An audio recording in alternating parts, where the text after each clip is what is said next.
Yeah. Conversations with God. Book 1, An Uncommon Dialogue. Neil Donald Walsh, 1995. I hope everybody can see the screen. It's clear. Can you guys read it? Everybody can see the screen? Just a show of hands Yeah. would do. Yep, yep. Yeah. Yes, Arjun. Excellent. Yeah. Acknowledgements. First, last, and always, I want to acknowledge the source of everything that is in this book, everything that is life and of life itself. Second, I want to thank my spiritual teachers, who include the saints and sages of all religions. Third, it is clear to me that all of us could produce a list of people who have touched our lives in ways so meaningful and so profoundly as to defy categorization or description. People who have shared with us their wisdom, told us their truth, suffered us our faults and our foibles in the infinite patience, and who have seen us through all of it, seeing the best in us there was to see. People who, in their acceptance of us, as well as their refusal to accept the parts of us they knew we really didn't choose, caused us to grow, to get bigger somehow. The people, in addition to my parents, who have been there for me in that way include Samantha Gorski, Tara Janil Walsh, Wayne Davis, Brian Walsh, Martha Wright, the late Ben Wills Jr., Roland Chambers, Dan Higgs, C. Berry Carter II, Ellen Moyer, Annie Blackwell, Don Dancing Free, Ed Keller, Lyman W., Bill Griswold, Elizabeth Kubler-Ross, and dear Terry Cole Whitaker. I want to include in this group my former mates whose privacy I wish to respect by not naming them, but whose contributions to my life are deeply grasped and appreciated. As a gratitude for the gifts I have received from all these wonderful people swells my heart.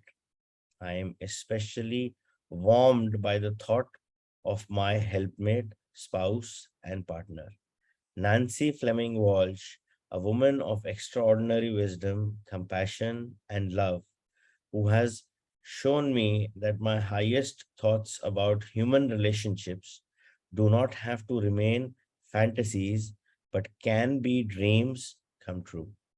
Fourth and finally, I want to recognize some people I have never met, but whose lives and work have impacted me with such force that I cannot let this moment pass without thanking them from the depth of my being for the moments of exquisite, exquisite pleasure, insight into the human condition, and pure, simple life G feeling.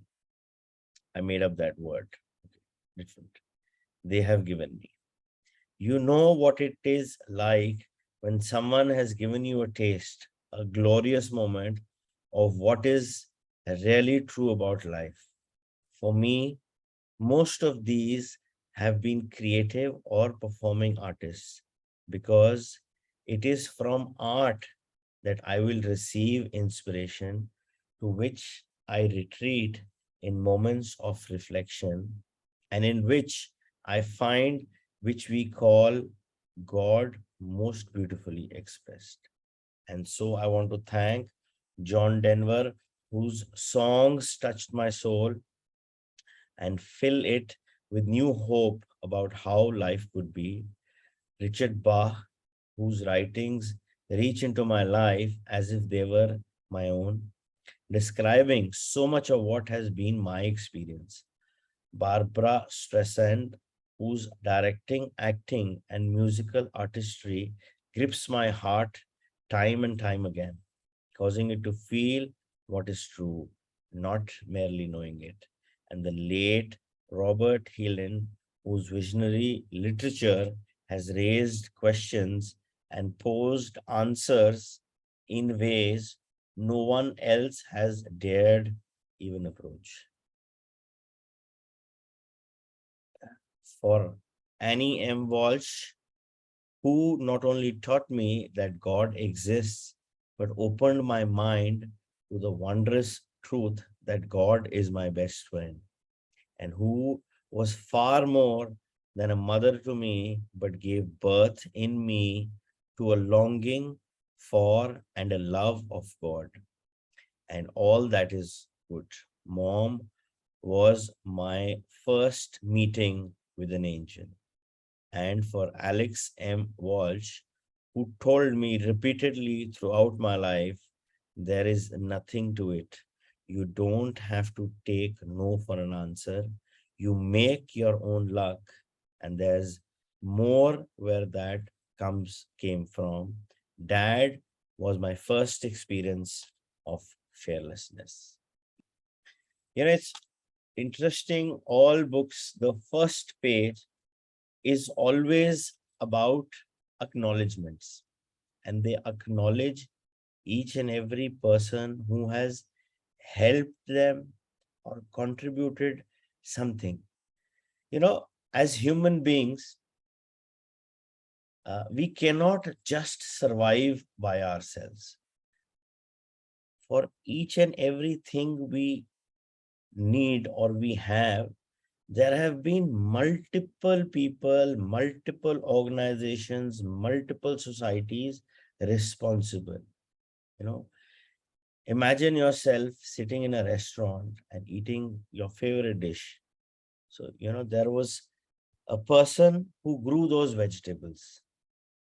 जिसने उसको पानी दिया, उसने पूरी वो फसल दी, उसको काटा, उसका सीड बना के दिया, किसी ने उसको प्रोसेस किया, ट्रांसपोर्ट किया, डिस्ट्रीब्यूट किया, किसी ने खरीदा, किसी ने उसको बनाया.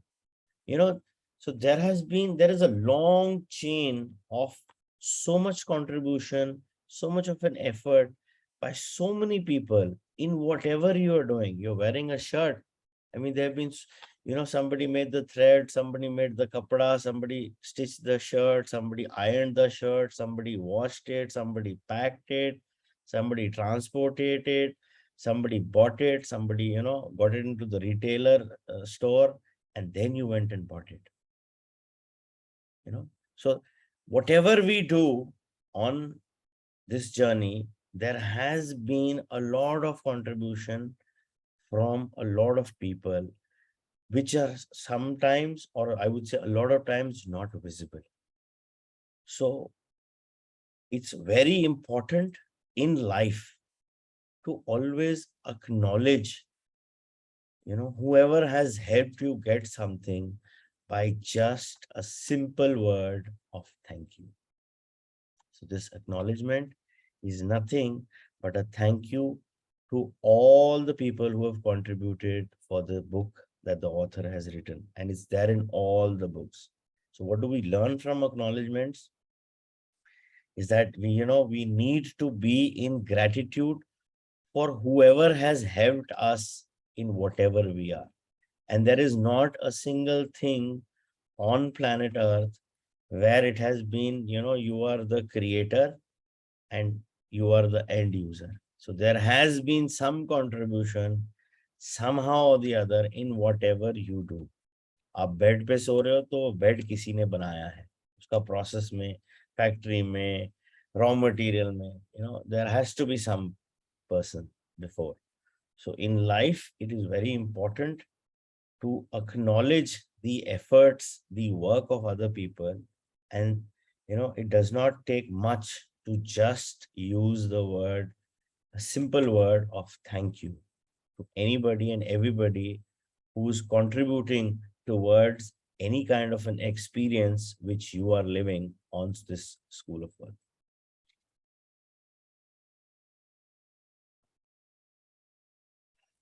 Introduction. You are about to have an extraordinary experience. You are about to have a conversation with God. Yes, yes, I know that's not possible. You probably think or have been taught that's not possible. One can talk to God, sure, but not with God. I mean, God is not going to talk back, right? At least not in the form of a regular, everyday kind of conversation. That's what I thought too. Then this book happened to me. And I mean that literally, this book was not written by me, it happened to me. And in your reading of it, it will happen to you, for we all are led to the truth for which we are ready. My life would probably be much easier if I had kept all of this quiet. Yet, that wasn't the reason it happened to me. And whatever inconveniences the book may cause you, such as being called a blasphemer, a fraud, a hypocrite for not having lived these truths in the past, or perhaps worse, a holy man. It is not possible for me to stop the process now, nor do I wish to. I have had my chances to step away from this whole thing, and I haven't taken them. I have decided to stick with what my instincts are telling me rather than what much of the world will tell me about the material here. Those instincts say this book is not nonsense. The overworking of a frustrated spiritual imagination, or simply the self justification of a man seeking vindication from life, misled. Oh, I've thought of all those things, every one of them. So I give this material to a few people to read while it was still in manuscript form. They were moved and they cried and they laughed for the joy and the humor in it. And their lives, they said, changed. They were transfixed, they were empowered. Many said they were transformed. That's when I knew this book was for everyone and that it had to be published, for it is a wonderful gift to all those who truly want answers and who truly care about the questions, for all those who have embarked upon quests for truth with sincerity of heart, longing of soul, and openness of mind. And that's pretty much all of us, all of us.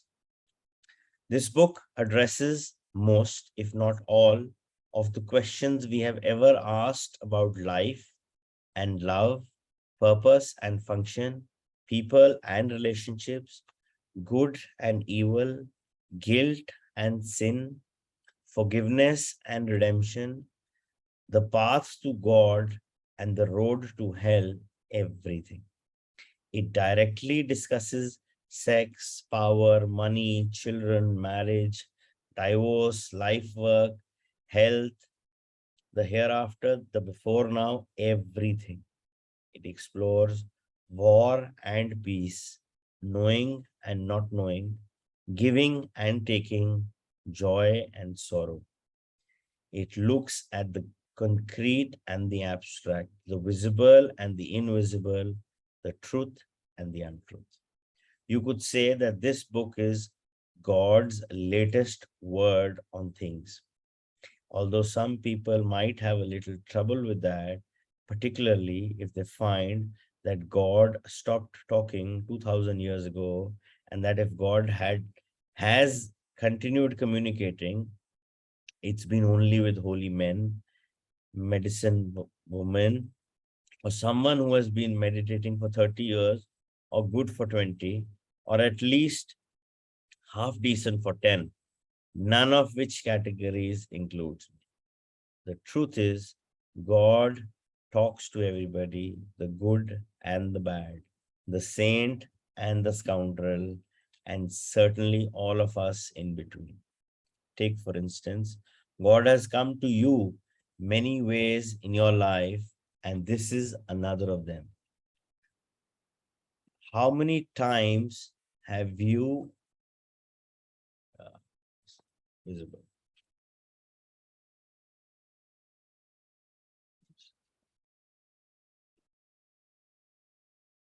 How many times have you heard the old axiom, when the student is ready, the teacher will appear?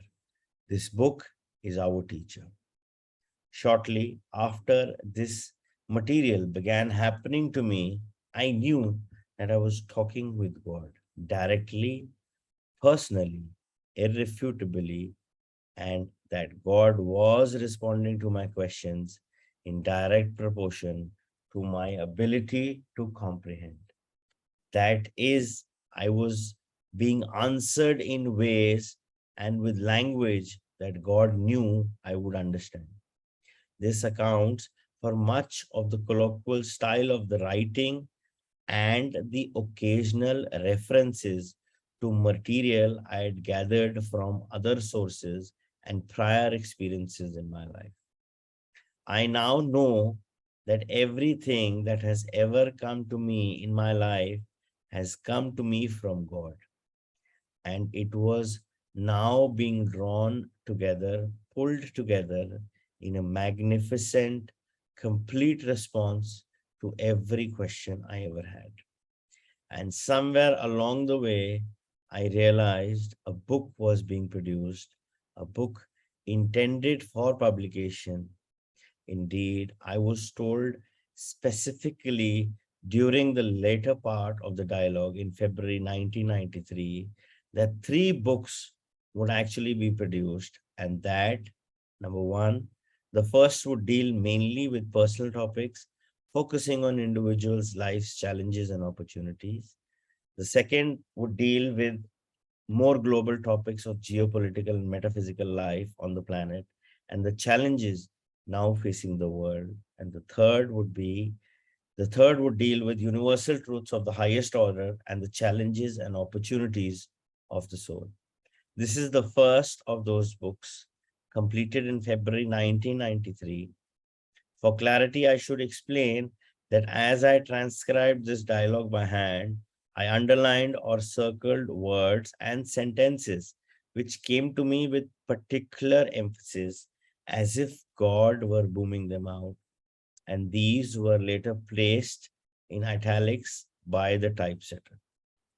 I need now to say that I am, having read and reread the wisdom contained here, deeply embarrassed by my own life, which has been marked by continuous mistakes and misdeeds, some very shameful behaviors, and some choices and decisions which I am certain others consider hurtful and unforgivable.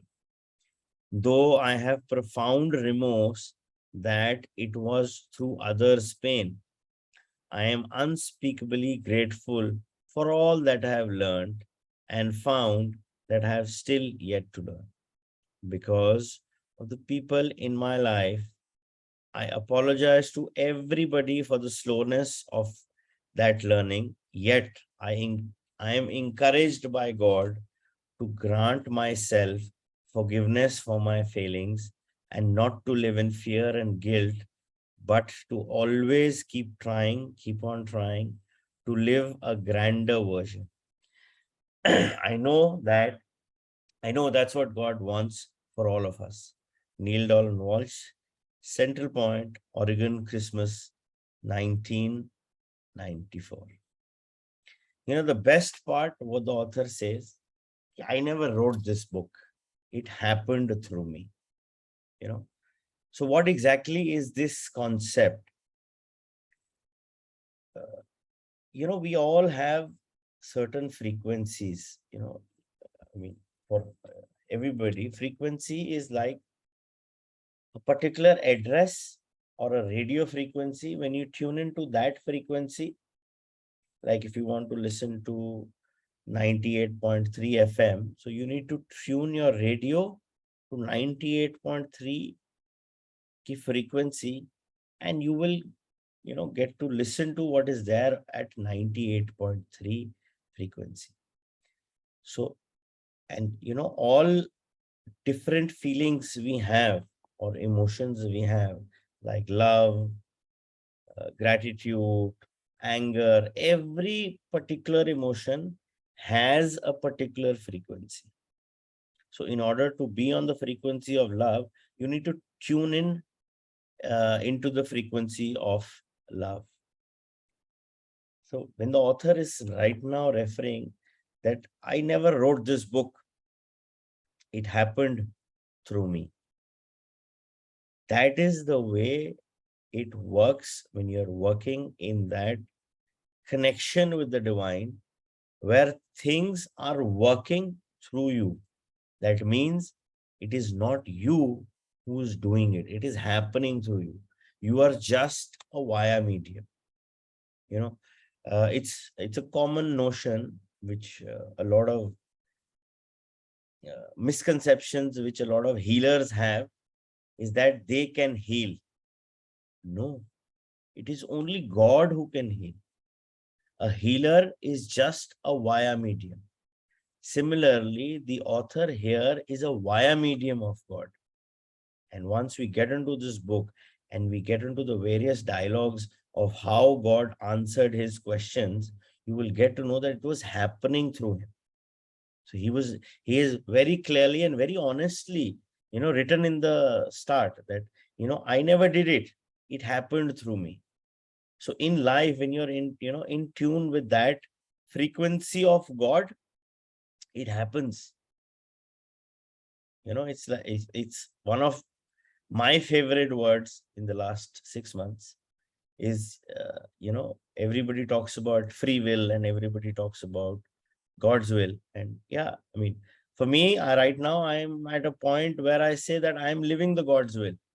अब वो मेरी free will थी या नहीं थी, I'm not bothered by it.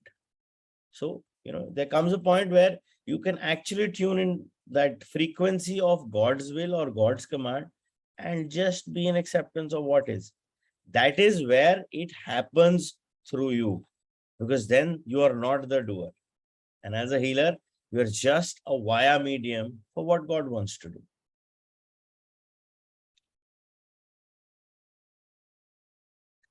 Yeah, any questions as of now till time? Or we're good to go?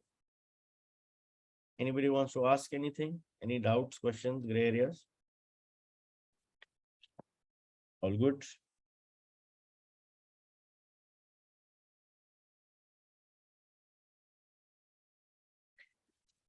So let's start the actual book. Chapter 1. In the spring of 1992, it was around Easter, as I recall, an extraordinary phenomena occurred in my life. God began talking with you through me. Let me explain. I was very unhappy during that period, personally, professionally, and emotionally. And my life was feeling like a failure on all levels, as I had been in the habit for years of writing my thoughts down in letters, which I usually never delivered. I picked up my trusty yellow legal pad and began pouring out my feelings. This time, rather than another letter to another person, I imagined to be victimizing me. I thought I'd go straight to the source, straight to the greatest victimizer of them all. I decided to write a letter to God. I was a spiteful, passionate letter full of confusions, contortions, and condemnations, and a pile of angry questions. Why wasn't my life working? What would it take to get it to work? Why could I not find happiness in relationships? Was the experience of adequate money going to elude me forever? Finally, and most empathetically, What had I done to deserve a life of such continuing struggle? To my surprise, as I scribbled out the last of my bitter, unanswerable questions and prepared to toss my pen aside, my hand remained poised over the paper, as if held there by some invisible force. Abruptly, the pen began moving on its own. I had no idea what I was about to write, but an idea seemed to be coming, so I decided to flow with it. Out came, do you really want an answer to all these questions, or are you just venting? I blinked, and then my mind came up with a reply. I wrote that down too. Both. I am venting, sure, but if these questions have answers, I'd sure as hell like to hear them. You are sure as hell about a lot of things, but wouldn't it be nice to be sure as heaven? You know, it's very interesting. The first conversation which happened between the author and God was, he said, I'm sure as hell that I want to know the answers. And what does God say? Wouldn't it be better that you are sure as heaven? What is it trying to tell you here? Each and every word that we speak in any language, अभी हम ज़्यादा English use कर रहे हैं, so we'll talk about English. So every word has its own spelling. And what exactly is a spelling? Spelling is a spell which is being casted. So when you're saying and you're having a conversation with God and you're saying a word, sure for hell, that's the spell that has been casted. But there is an alternative. I'm sure as heaven that I don't want to know the answers. So the core, whatever is that is required to seek, remains the same. But the way you approach it and the words you use are very important. So in general, also, all the words that come out of your mouth are nothing but, the spell that you are casting. So I always recommend, and I mean, there are a lot of people who have been part of this journey, 4 or 5 books we've done, that, it's a constant reminder to yourself to use positive words. It's a constant reminder to use positive words. Like, for example, sorry is not a positive word, but thank you is a very positive word. So if you're generally what happens is if you're going for a meeting and you get late, your instant reaction, sorry yaar main late ho gaya, sorry boss main late ho gaya.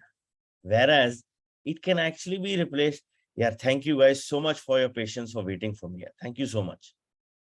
Just imagine the other person's answer. आप एक बार उसको sorry बोल रहे हो, उसके गुस्से में ना दो, वो जिसे कहते हैं ना, गुस्से की आग में आप तेल डाल रहे हो, यार हद हो गई. Sorry क्या हुआ तो there was always a saying, sorry cannot make a dead man alive. So a lot of people take sorry as an offense. But imagine if you are the person who was waiting for somebody, or somebody who's on the opposite side, and the response of the person who is late is, thank you for your patience, thank you so much for waiting for me. अगर वो गुस्से में भी होगा ना, trust me, उसका आधा हो जाएगा गुस्सा. So that is the power of that word.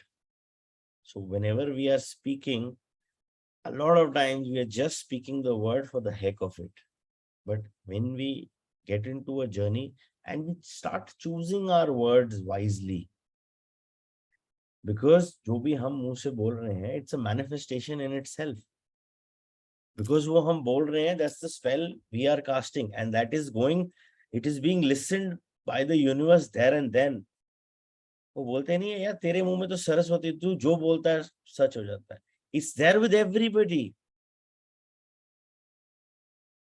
आप किस फ्रीक्वेंसी पे हो और आप जो बोल रहे हो, that is the spell that is being casted by you. So always be very, very cautious, very, very even if you have to be stingy with words, it's okay. But whatever you say should be positive, because that actually is going to affect you. And that is, the actual manifestation at play, the words coming out of your mouth. Because जो आप सोच रहे हो वो आप बोल रहे हो, and whatever you give your attention to will grow. Market में मंदा है, agreed, it's a market phenomenon. But अगर आप बार बार बोलो यार बड़ा मंदा है, बड़ा मंदा है, बड़ा मंदा है, तो क्या हो रहा है? वो और बढ़ रहा है ना. अगर मैं बोलूं in this same situation, there is a lot of manda outside, things are not looking that good, it can always be replaced. Things are slightly not on track, but for sure there will be. I have not changed anything, but my approach and my words are getting my frame and my body and my mind into that positivity, which is going to be that catalyst for the change I am looking for. Because अगर मैं वो negative में चले जाऊंगा तो मैं सारा time उसको negative negative negative negative energies दे रहा हूँ. बट अगर मैं अपने वर्ड्स को पॉजिटिवली उसको चेंज करता हूँ in any part of life, what is happening is that positive manifestation is at play. So when he says sure as hell, God gives a lesson, powerful lesson. Choose your words. Be sure as heaven. I remember one of my experiences way back, I would say good 20, 22 years back. I was not in this journey of spirituality or anything close to it. I had gone for a wedding, cousin's wedding, and again, it was referring to God. And she asked me, so do you believe in God? And I was, I think, probably in college. I said, I'm a very God-fearing person. And the response that came to me, why be God-fearing when you can be God-living? I still have that memory in my head. I said God-fearing, and she corrected me by telling me that why be God-fearing when you can be God-loving? That is the power of the word. उस time मुझे नहीं समझ आई, आज आई है 20 साल बाद कि भैया मैंने क्या बोला था और उसका क्या रेफरेंस है. So whenever you're using your words, try to use more of positive words. See, जो बाहर की situation है वो रहेगी. You cannot do anything about it. If you can do it, फिर तो मसला ही खत्म. But how you respond to that situation, or how your mind responds to that situation, that decides your overall positivity of yourself. So whether you have to you want to react to that or you want to respond to that is your choice. And I wrote, what is that supposed to mean? Before I knew it, I had begun a conversation and I was not writing so much as taking dictation. The dictation went on for 3 years, and at the time, I had no idea where it was going. The answers to my questions I was putting on paper never came to me until the question was completely written and I had put my own thought away. Often, the answers came faster than I could write, and I found myself scribbling to keep up. When I became confused or lost the feeling that the words were coming from somewhere else, I put the pen down and walked away from the dialogue until I again felt inspired. Sorry, that's the only word which truly fits, to return to the yellow legal pad and start transcribing again. These conversations are still going on as I write this, and much of it is found on the pages which follow, pages which contain an astounding dialogue which At first, I disbelieved and then assumed to be of a personal value, but which I now understand was meant for more than just me. It was meant for you and everyone else who has come to this material. For my questions are your questions.